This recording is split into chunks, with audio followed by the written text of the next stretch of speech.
Good morning, and welcome to the Boulder Valley Unitarian Universalist Fellowship. I'm Service Associate Claire Marie Wall, leading our service in the absence of our minister, Reverend Lydia Ferranti Roseberry, who will return next week. I'm joined today by co-leader Mary Gibb. Today's music is provided by Tad Koryath, piano, and Jean Lim, violin, and song leader Mary Stackpole. Today's tech team is Larry Sherwood, Deborah Dixon-Mensch, and Kathy Partridge. You are all welcome here today. In all the beauty of languages, cultures, skin tones, shapes and sizes, gifts and challenges that come together in your uniqueness, you are welcome here. In all the ways you express gender, you are welcome here. In the beauty that is who you love and how you love, you are welcome here. In all the ways you make your living and the places you are from, you are welcome here. With all the traditions that inform your spiritual life, you are welcome here today. No matter how long you are away, nor how soon you will return, you are welcome here. Whether you come with laughter in your heart or tears, whether you might give comfort or need to receive it, you are welcome here. You're invited to join us with a curious mind, a loving heart, and a willing spirit. We welcome you today. We acknowledge that the land surrounding us is the stolen territory of the Arapaho people, and that many native peoples roamed freely on this land for millennia before the arrival of white settlers. We commit ourselves to being a center for spiritual exploration and justice-making, and to anti-racism and anti-oppression work within and beyond our congregation.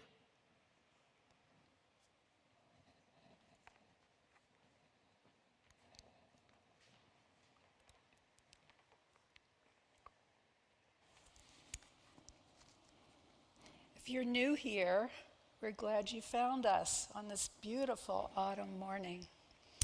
And we hope that in this community, whether you're with us in person or virtually, you can experience the warmth and love of this congregation. We have many opportunities during the week for social connection and spiritual growth. Please come back a few times to really get to know us. Those on Zoom can check out the links in the chat to help you get connected. Those in person can stop by the welcome table in our foyer for fellowship information and our newcomer form. It's also on the QR code in the back of the hymnal. Everyone on Zoom is welcome to stay for casual conversation following the service, or you can attend the Inquiry series, which starts about 15 minutes following the end of the service, and we'll tell you more about that later. Today's Inquiry session is on UU history, values, and principles. If you're here in person today, you are welcome to coffee hour in the fellowship hall. And if you're joining us on Zoom, please feel free to greet each other in the Zoom chat. And if you're a newcomer, let us know so we can greet you. We love to know who is among us. Those of you in the sanctuary, please take a moment to greet your neighbor. A moment.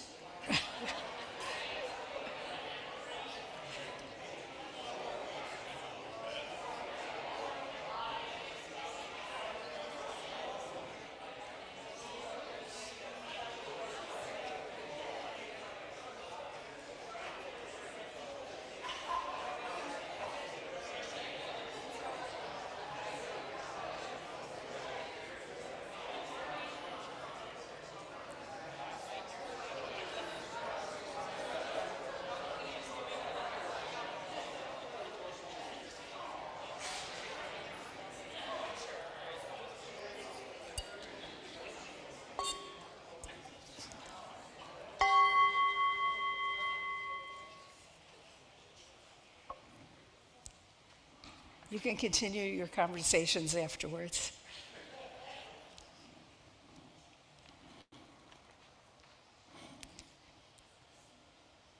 If you have a chalice at home, you can light it with me as Claire Marie lights our fellowship chalice. So we know where all our chalices are. Please write in the chat, chalice lit, in the name of your town. Please say the words along with me. We light this chalice for the warmth of love, the light of truth, and the energy of action.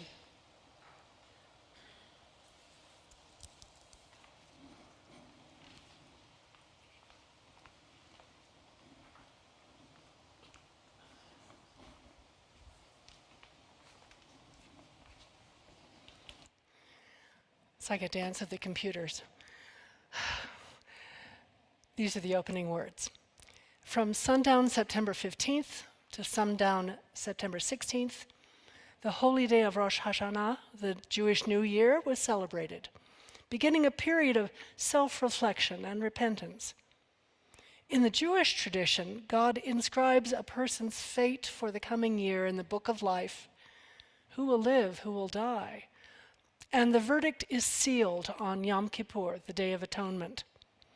Tonight's sunset is the beginning of that day.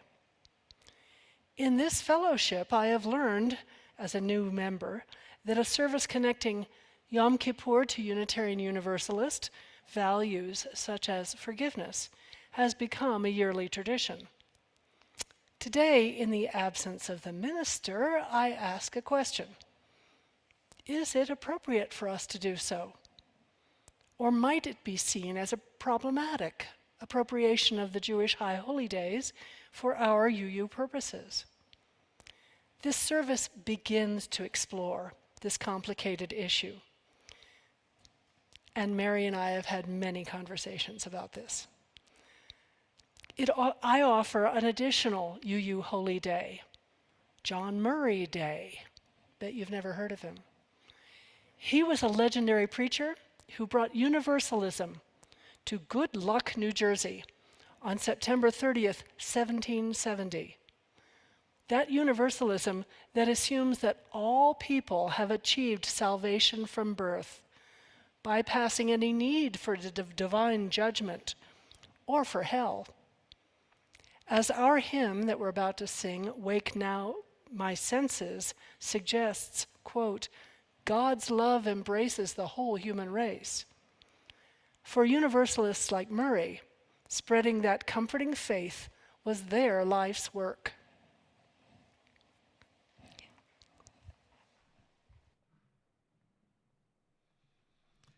So the hymn she mentioned, Wake Now My Senses, is in your gray hymnal.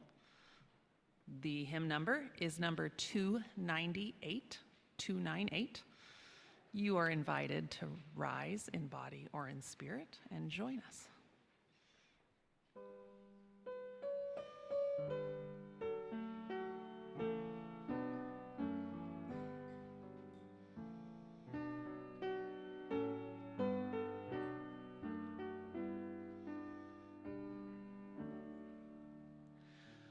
Wake now my senses and hear the earth call.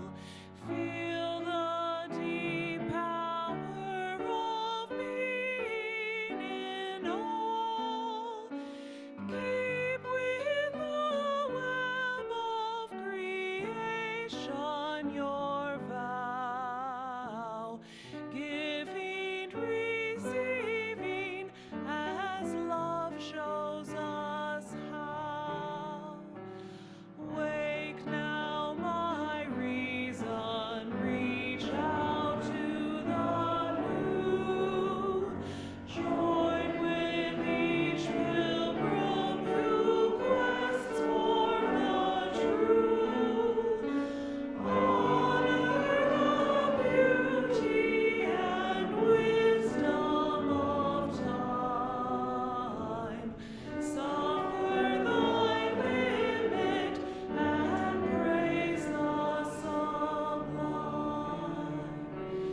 In the last two verses of that hymn, there's quite a lot of discussion of joining with other people, God's love embracing the human race, and awakening a vision of ministry. Maybe it's relevant. Do you remember the story of Jonah? He's best known perhaps for spending 3 days and nights in the belly of a big fish before being freed. But why was he floating around in the ocean in the first place? Because he was running hell for leather away from God, not wanting to do God's bidding. We don't use God language much, but clearly that's what the story is. I felt that exact same way when I was appointed to lead this service, which was titled Yom Kippur in our Service Associates working document after, not before, I agreed to serve. Like my great-great-grandparents, Stars and Benowitz, I left any traces of personal Judaism behind in the 19th century Germany that they fled from. In the early 20th century, my mother's family attended the First Congregational Church of Longmont, as did the Jewish Shais and the Buddhist Kanemotos. Even then, it was a pretty liberal place, even before it became a progressive new faith, the United Church of Christ, in the 1960s. But I left even the UCC 31 years ago. What do I know about the High Holy Days? They form no part of my faith tradition or my historical education. I didn't want to misrepresent the essence of Yom Kippur, and I have no seminary training to guide me. Still, unlike Jonah, I stopped running away and managed to twist my service associate orders into a shape for this service that I could present more willingly. First, because I asked Mary Gibb to join me and to connect our service to her deeper understanding of Yom Kippur and of past Boulder Valley UU Fellowship services. In her reflection, which you'll hear second, she's found a way to do the work, as she calls it, of, quote, acknowledging the history and power of the holy days in the lives of Jewish people and reflecting on them with a UU understanding, in the same way that we acknowledge the history and power of the Christmas and Easter stories and understand them in a UU context. Wise words. I'm grateful for her insights. On the other hand, I do think on the other hand should be memorialized in the 7 principles, or perhaps even the new UU values. Because one of the glories of being a UU, for me, is the absolute appropriateness of expressing a 2nd, 3rd, or 14th point of view toward any theological, political, or social position. The, quote, free and responsible search for truth and meaning, as expressed in our old principles, includes the spiritual freedom to keep searching, to understand more clearly, and to perhaps change our minds. Anyway, when I started my research for this service, I asked another friend for some guidance. She had very recently signed the UU membership book after a lifetime of practicing her Jewish faith. What was her experience of Yom Kippur, I wondered. She said the following: it was my least favorite holiday. It was a time of fear. Would my name be written by God into the book of life? Would I live another year? And she continued, oh, I just didn't like the concept of a vengeful God. I continued to dislike the idea of children being frightened the way I was. So for others, it might have been a solemn, thoughtful, holy day, or 10 days. For her, Yom Kippur became a traumatic experience. So, on the other hand, as with other holidays from other faith traditions, UUs may at times select somewhat carelessly from other traditions, We UUs have in fact been accused of a certain dilettantish attitude toward other faiths, haven't we? I bet you've heard it. I bet you've had to defend it. We select what we like sometimes and leave out the rest. Perhaps we don't consider carefully enough the range of experiences that our own UU members may have had of those traditions. Some have experienced harm, even terror, from their previous faith journeys. Of course, we do not want to reignite that pain in our worship services. We are aware that most UU congregations, like ours, have special services for those who have difficulties during holiday seasons, like Thanksgiving and Christmas.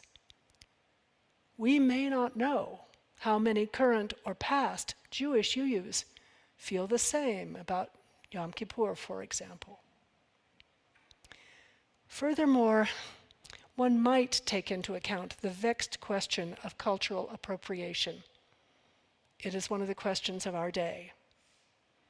By definition, cultural appropriation is the inappropriate or unacknowledged adoption of an element or elements of a culture, our identity, by members of another culture or identity. Usually a majority culture adopts from a minority culture which is not in power. We see one example in sports teams, which use Native American tribal names as mascots, or fashion shows in which models wear sacred objects such as a war bonnet, when the right to do so has not been earned. When a majority culture exploits a minority culture's religious and cultural traditions, harm ensues. Much critical discussion over recent years has not simplified this discussion. Just listen to the chat at GA. I am no expert. I wear a Navajo squash blossom, for example, because it has been sold by Navajo artists, and these are not considered sacred. Another vexed question is braiding. If I braid my hair like my grandmother Clara from Germany, is that okay? If I braid my hair in cornrows, for example, is it okay? It may be an example of cultural appropriation. Unitarian Universalists often place themselves in a gray area in our desire to draw from many religious traditions and to honor them. Our patchwork of Christian, pagan, by the way, happy autumn equinox, everybody, Jewish, Buddhist, Muslim, Hindu, humanist, and Native American traditions, and I've probably left some out, from which we draw spiritual inspiration and practices, makes it easy sometimes for us to fall into inappropriate cultural borrowing without full knowledge of the context and in spite of our best intentions. We may not know the controversies surrounding that particular borrowing. Personally, I believe we should continue to become super aware of the potential pitfalls of our faith. In fact, the Unitarian Universalist Association has given service associates warnings in documents like, quote, considerations for cultural borrowing when we do services. And just past week, I was interested that the UUA Facebook posting for Rosh Hashanah emphasized the fact that our national organization wishes, quote, Jewish people and those who are practicing a sweet new year filled with blessings. They do not wish UUs in general a new year. Only Jewish people and those who are practicing. For Mary Gibb, with her personal experience of Judaism, and for those UUs who currently practice Jewish traditions, there is no problem. But for me, in my ignorance and in my Christian ancestry, I found a problem. I don't want to disrespect or misinterpret or misappropriate the important and sacred holy days, the very highest holy days of a powerful, ancient, and modern religion which is not mine. Instead, I want to offer a suggestion which I gleaned from an article in the UU World back in 2010.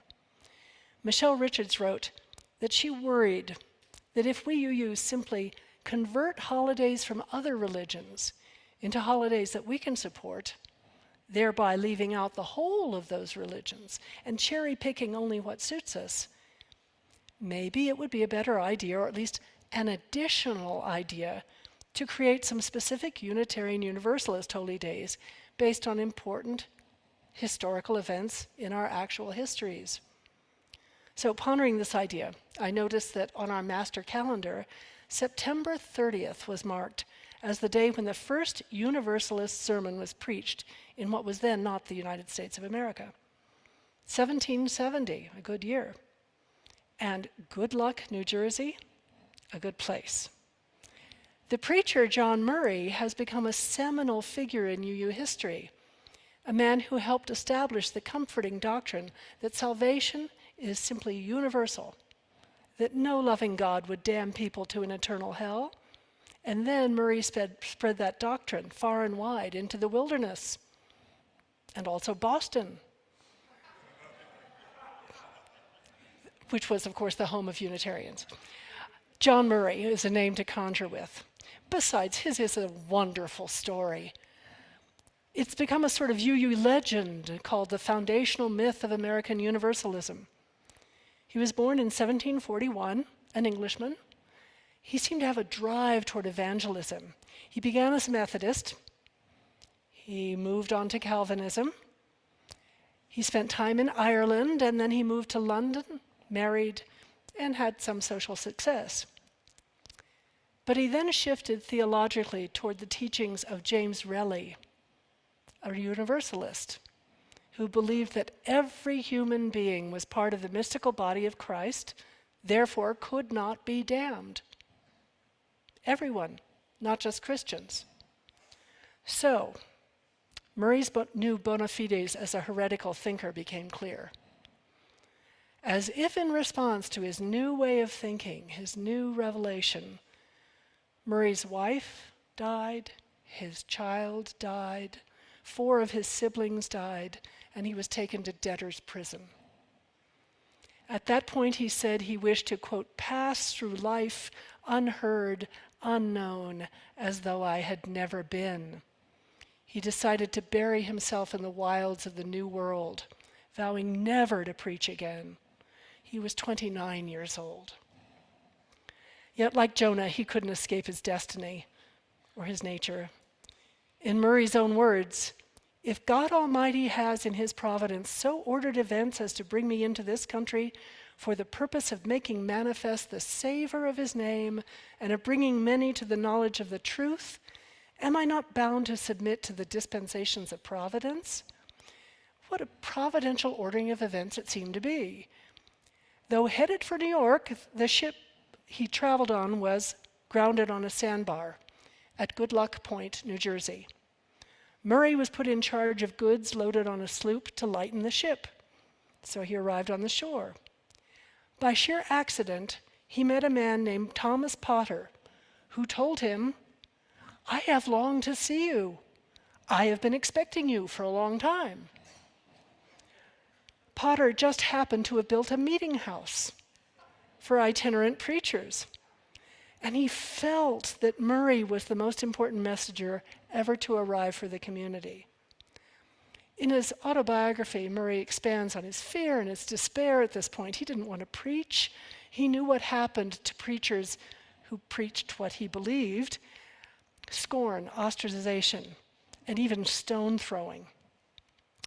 So he promised to speak only if the wind that was keeping him on shore didn't change. It didn't change. He was stuck. It was a miracle. So that Sunday, legend has it that the first Universalist sermon was preached on our shores. Of course, the story really isn't true.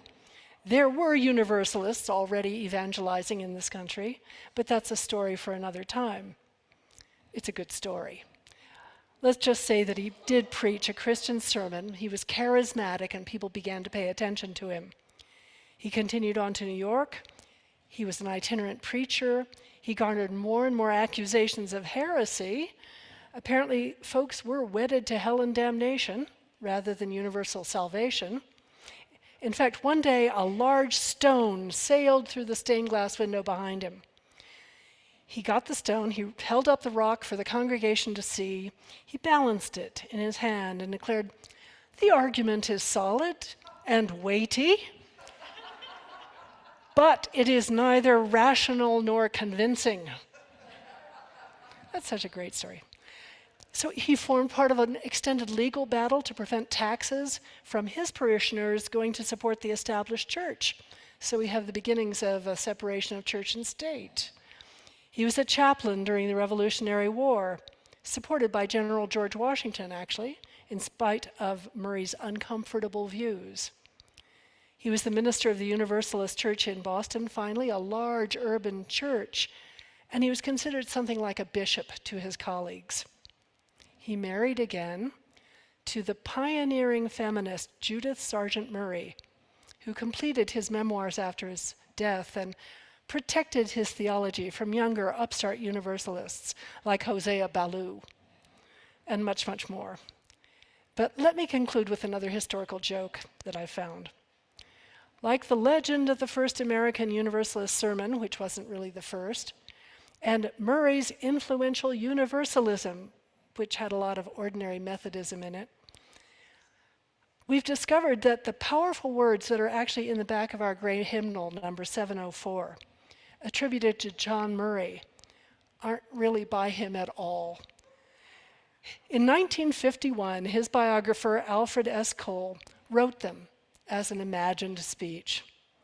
Subsequently, they were wrongly quoted by a UUA director of education in 1961 as if they were actually Murray's. Thus is history warped.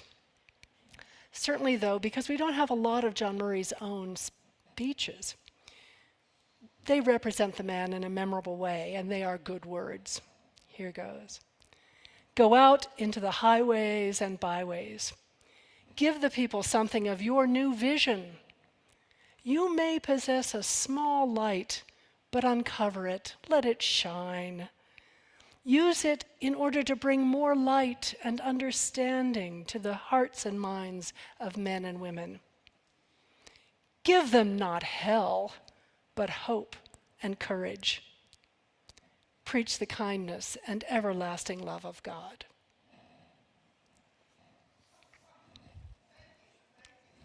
Thank you.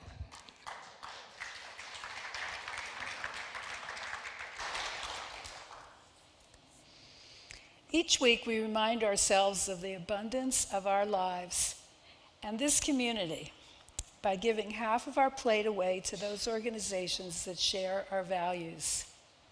Today the half plate is for Right Relationship Boulder, with a focus on Indigenous Peoples Day.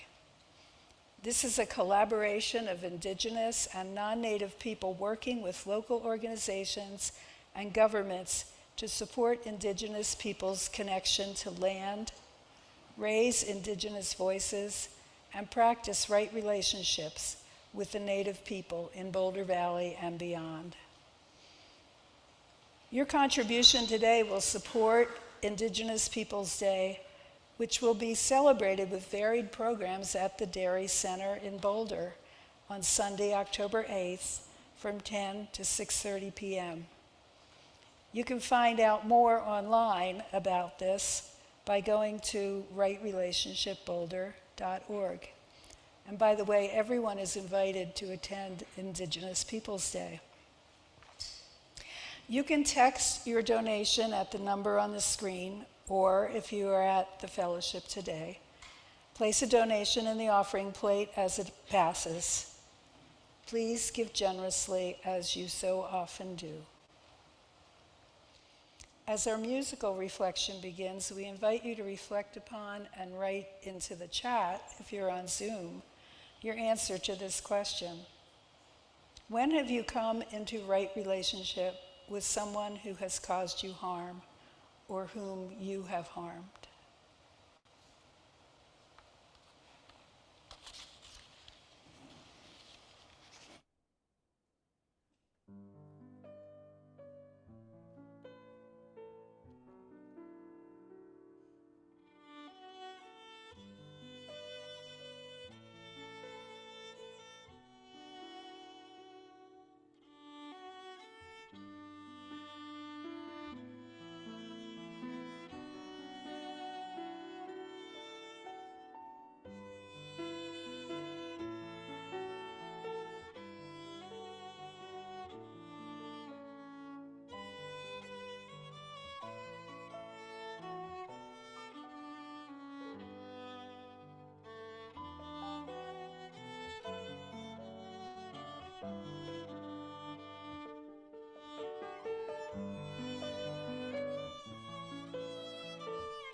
for the work of this fellowship, bringing love, reason, compassion, and justice to this world, and for Right Relationship Boulder, we dedicate this offering.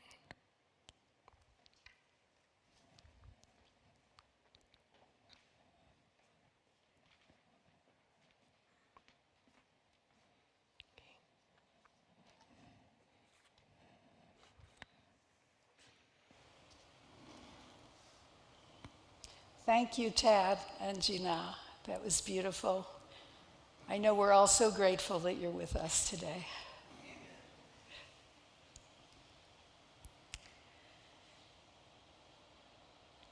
So I grew up in a secular Jewish home. Even though I can say I probably attended Yom Kippur services maybe 4 times in my whole life, and 3 of them were as an adult. So autumn, the equinox, and the Jewish high holidays have impacted my life. When autumn comes, when I smell that crispness in the air, it's when I start to feel like I should do some good internal work. Yom Kippur is the end of the high holy days of Judaism, beginning with Rosh Hashanah and going into the contemplative days of awe.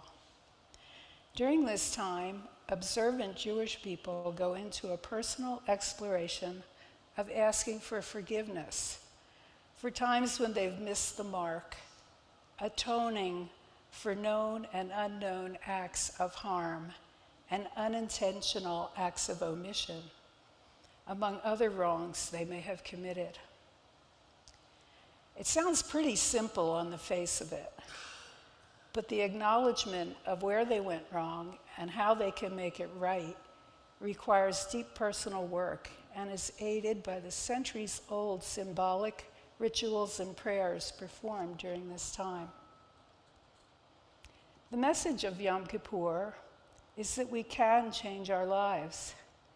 The goal is teshuvah, a Hebrew word which means returning to who you were before you strayed.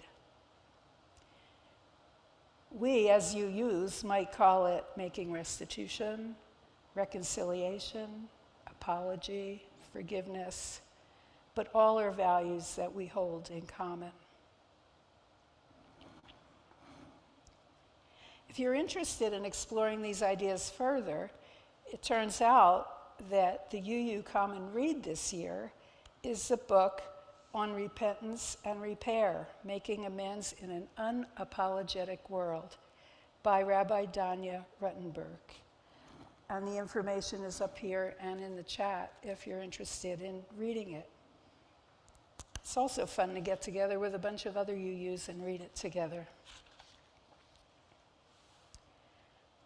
Despite the frightening symbolism of the Yom Kippur story of God writing our names in the book of life for the coming year, we recognize on a deeper level that life is full of opportunities to ask for forgiveness. And in an effort to make us whole, declaring our harms towards each other, the earth, and ourselves leads us closer to right relationship. In these holy days, Jewish people take stock. They ask themselves, where have we missed the mark in the past year? Did we live right? And if not, do we want to make things right before we die? It's up to us. We are responsible for our actions. Metaphorically, God might have penciled us in the book of life, but if we make these efforts, our names will be erased and we won't be condemned to death in the coming year. Are UUs appropriating or borrowing the concept of asking for forgiveness and repair from Judaism? Jewish people and UUs don't have the last word on apology and forgiveness. It's a big deal in all spiritual and ethical paths. UUs don't believe we will be punished for eternity after death, and neither do the Jewish people, whose tradition doesn't include an afterlife. Nor did John Murray. In Mary's universalism, a benevolent and loving God who takes us under their wing in the afterlife helps us to repent and then releases us into a loving eternity. Both Unitarian Universalism and Judaism ask us to make relationships right here on earth, to be responsible for creating a world of loving kindness with chances to mend over and over again. Unitarian Universalism and Judaism are communal. We don't have to do life alone. The repair we do in the world is done in relationship to others. When Jewish people say, "We made a mistake, we are sorry, we'll do better next time," a key tenet of the Days of Awe, they are taking responsibility for their actions. This statement of humility and the ideal of recognizing transgressions and asking the wronged for forgiveness, whether received or not, centers humans, not a controlling deity who needs to be pleased or appeased. I believe that this is a statement that we can all agree upon. Quite possibly, the early Universalists took a page from the Judaism playbook. At a time when Christians believe that we are condemned to hell as sinners, condemned to hell as sinners, John Murray preached that under God's loving guidance, we could make things right in the afterlife and then be sent on our way to a good eternity. That was a message that people needed to hear as they suffered spiritually from fire and brimstone Calvinism, which was common at the time. The messages from Jewish high holy days are as modern as they are ancient. The human condition is one of making mistakes. What's important in our journey is to take the time and to make the effort to ask ourselves the hard questions about the way we live our lives so that we can return to who we were before we took a wrong turn. The Litany of Atonement by Reverend Rob Eller Isaacs, which appears in our gray hymnal and which we often have done on Yom Kippur, ends with the refrain, "We forgive ourselves and each other. We begin again in love." Let our days begin and end in love as we go about living in this difficult world. So be it.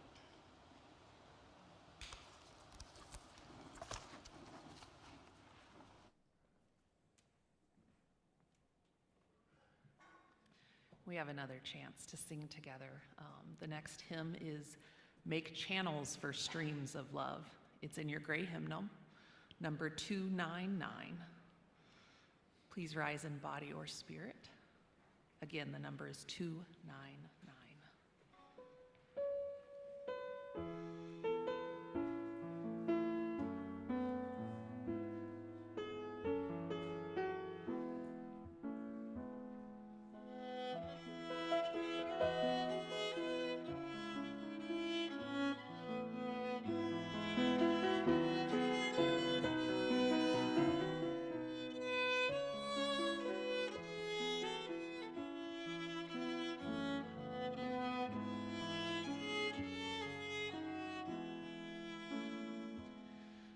Make channels for the streams of love where they may broadly run, and love has overflowing streams to fill them every one.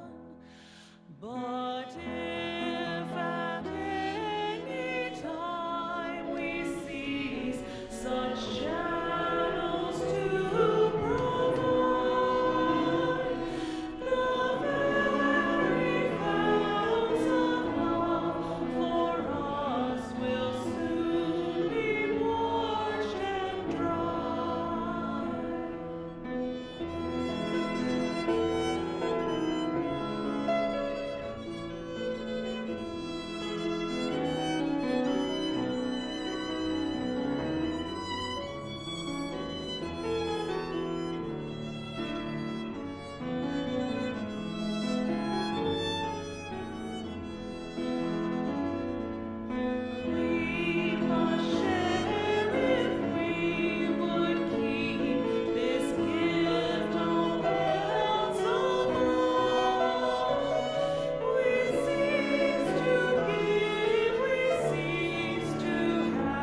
Thank you so much. My Irish relations are very happy today. Now I invite us all into a time of community sharing, of connection, in our time of sacred sharing by way of the stones of remembrance. If you are on Zoom and you'd like to share a joy or concern, please type it into the chat window, sending it to everyone, and let us know briefly what is in your heart today. I will read out loud what you share, and Mary will add another stone to the sacred waters on your behalf.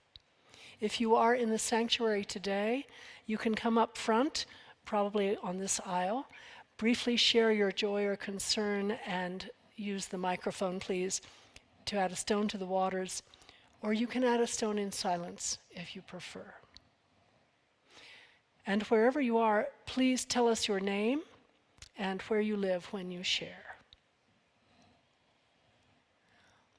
Also, let us add a stone of concern and care for those who are enduring famine and fire and earthquake and flood throughout this beautiful world. And a last stone for any joys and concerns that remain in the silent part of one's heart, knowing even in our silence, we are bound together. Thank you.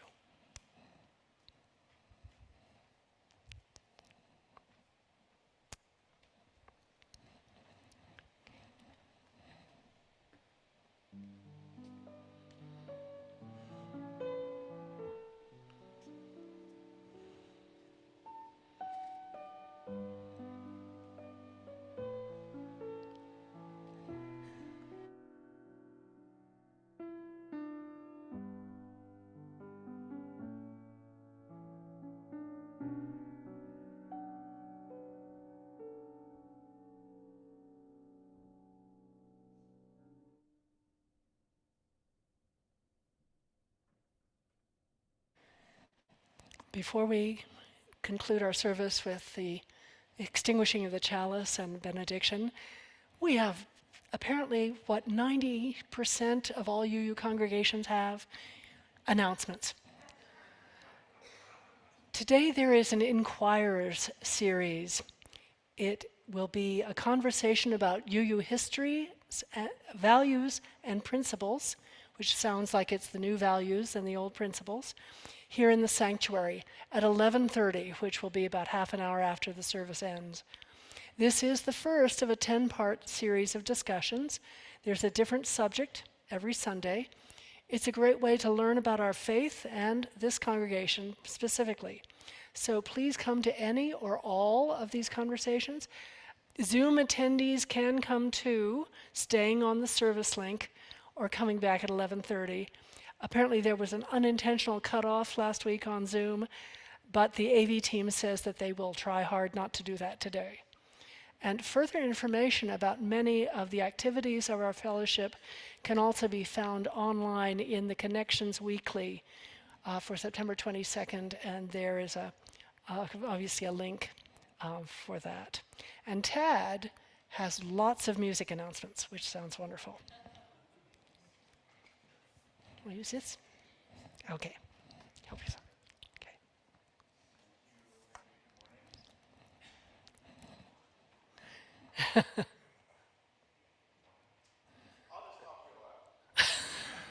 It's on now, okay.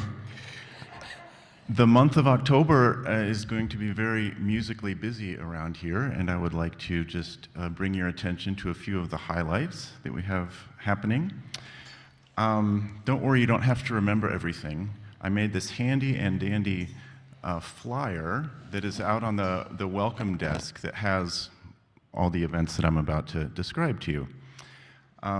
Some of you may have heard of Melanie Damore. She's a fabulous African-American song leader, speaker, bringer of inspiration and truth.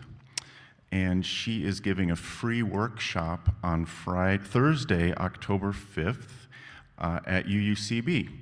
And it's open to anybody, regardless of musical talent or experience. You do need to register for it, though, to go spend the evening with Melanie, and I highly encourage you to do so. She's an incredibly present being that you'll leave transformed.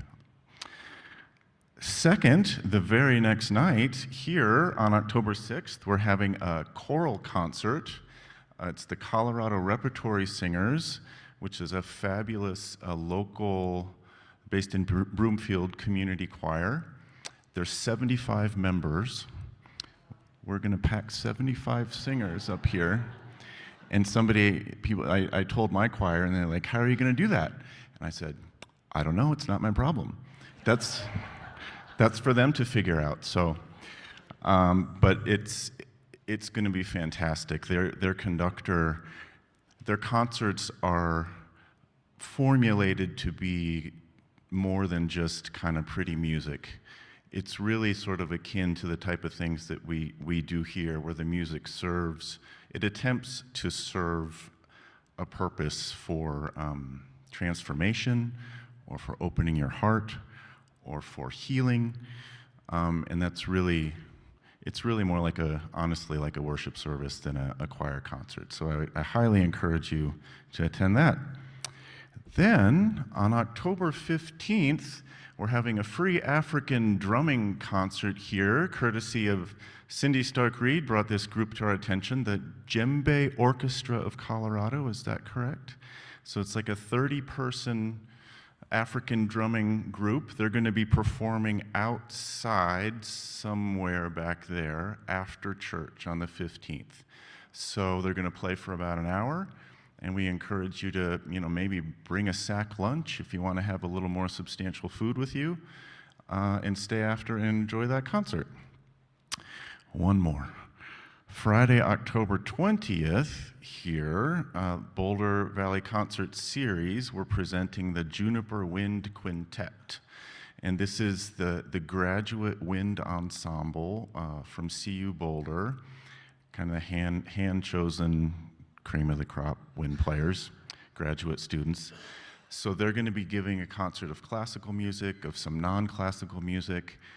And what we've found from concerts we've had here over the past year is that this space is really well suited for that intimate type of chamber music. It just carries really well in this space, and it's a wonderful experience. And you can come and get some wine and beer too. We'll be selling wine and beer. That's it. So pick up one of these, and you have QR codes. You can buy tickets. You can register. Thank you.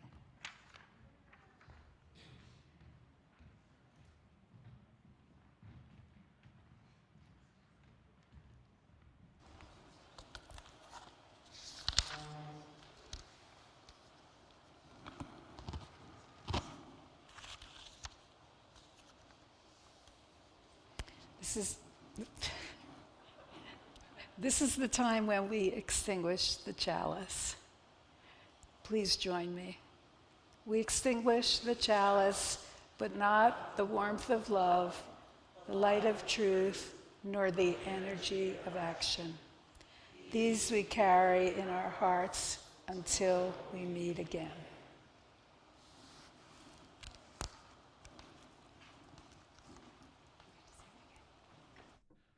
So I didn't realize it until hearing Claire Marie's lovely reflection, but our last hymn today is our chance to get in on the little joke of John Murray's words that were not, in fact, John Murray's words. So the hymn is number 118 in your gray hymnal. You're probably going to recognize it. It's This Little Light of Mine. See if you catch the words in there. Feel free to rise in body or spirit.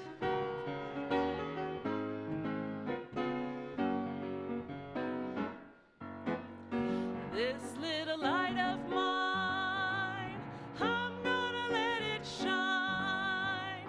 This little light of mine, I'm gonna let it shine. This little light of mine, I'm gonna let it shine. Let it shine, let it shine, let it shine. Everywhere I go,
If you'd like to gather with each other and hold hands or arms, or if you feel like hugging yourself, do that. And I'm reading this because I can't memorize anymore. These are some words from Dag Hammarskjöld, which some of you may know as the Secretary General of the United Nations in my youth. I am being driven forward into an unknown land. The past grows deeper, the air colder and sharper. A wind from my unknown goal stirs the strings of expectation.